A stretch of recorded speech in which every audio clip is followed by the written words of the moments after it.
The Millionaire's Team. Hi everybody, I'm Doug Daniel, and I am very lucky. I am fortunate enough to be both a retired Silicon Valley executive and a retired Army colonel. Now I get to do what I love, help others succeed. I do this by being a full-time internet marketer. The simple fact is that the more you make, the easier it is for you to be heard. In this video, we talk about how to manage the support team you need to get your monetized message out. Since all high six-figure and seven-figure online businesses have a support team, you need one. If you're not in that income bracket yet, I'm not telling you that a support team will put you there, but I'm confident that not having one pretty well guarantees you won't be. So I'm going to assume you've got one. This means you have to manage your team. You need to think like a manager because you're running a business. This requires different skills and a different mindset than just being an internet marketer. Online businesses that are managed like businesses from day one punch through the barriers to slow down or even stop others. I'd like to show you the skills needed in every one of these very diverse circumstances. The point of this slide is the same 5 essentials. I'll show them to you in a moment. Were needed every time. Look at the variation. Building roads and bridges for the Corps of Engineers with a team of 160. Fighting in Vietnam with a team of up to 750 Vietnamese and American Army Rangers. Developing software for aircraft simulators with a team of 35 software engineers. Conducting internet R&D projects for the University of California with a team spread over 4 countries. President of a 150-member 10-airplane flying club, Director of Engineering for a Silicon Valley corporation, commanding an Army Reserve battalion that was activated and sent to Haiti, where I was eventually given the job of commanding all special operations forces there during Operation Restore Democracy, managing programs for a billion-dollar Silicon Valley high-tech corporation, managing a startup, managing a charity in Hungary, running an online information product business. Let me tell you about the turning point, the time in my life when I decided to dedicate myself to the art and science of leadership and management. It was returning from Vietnam. This may sound kind of strange, but imagine what it would feel like to make decisions that affected 750 people, where mistakes cost lives, not just dollars. Then being reviled, ridiculed, scorned, and called baby killer. It is no surprise that I was determined to return to what I loved, helping others succeed. I truly believe that that is what management and leadership is, helping others succeed. It is my way of making a difference in the world. After all, it is not generals who win wars or CEOs who make profits. It is the team they train, nurture, manage, empower, and lead. So what does it take to manage and lead a team successfully? Most important is to be committed and to demand commitment. Look for the win-win in every situation. Measure and estimate routinely. Empower your team to succeed and communicate very well. So be committed to your team. This is the most essential of the essentials. Let me tell you why I am so passionate about being committed to team members. I still get a little emotional when I think about it.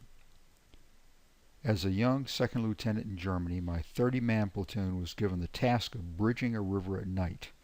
It was winter. The snow was blowing and the work site knee-deep in mud. We were all hot and sweaty, even if it was below freezing. I gave Corporal Wells all the money in my wallet, told him to take my Jeep into town, buy all the ice cream sandwiches he could. I called a halt at midnight and passed out the ice cream.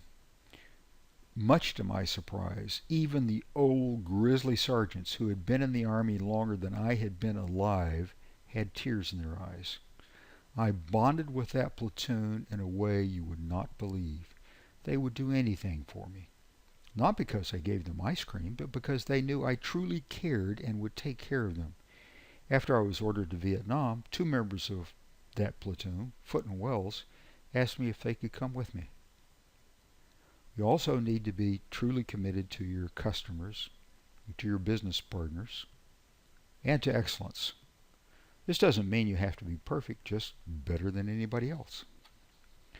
Now, we also know that we need to find win-win situations. That is certainly true with your team members, but it's also true with your affiliates and business partners and with your customers. You need to measure and estimate routinely. Measure the critical things. If you don't measure it, you cannot control it or manage it. You don't know if your decisions were brilliant or stupid. Here's an even more important reason. Your team will focus on what you measure. It is your way of knowing if you communicated well and for telling them what is important to you. Measure so you can estimate accurately. You cannot plan accurately if you cannot estimate accurately. Empower your team to succeed. Don't do the team's job for them. It's an easy mistake to make. You're probably better at it than they are, but it is negative empowerment. It tells them you don't need them, you don't trust them, you don't respect them, not to mention that you're wasting your money.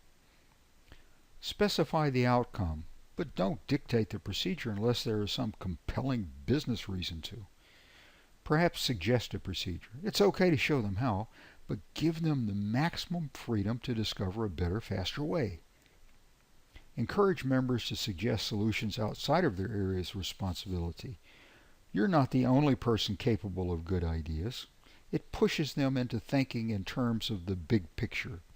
Team members will make better decisions within their own areas when they understand how their decisions affect the entire team.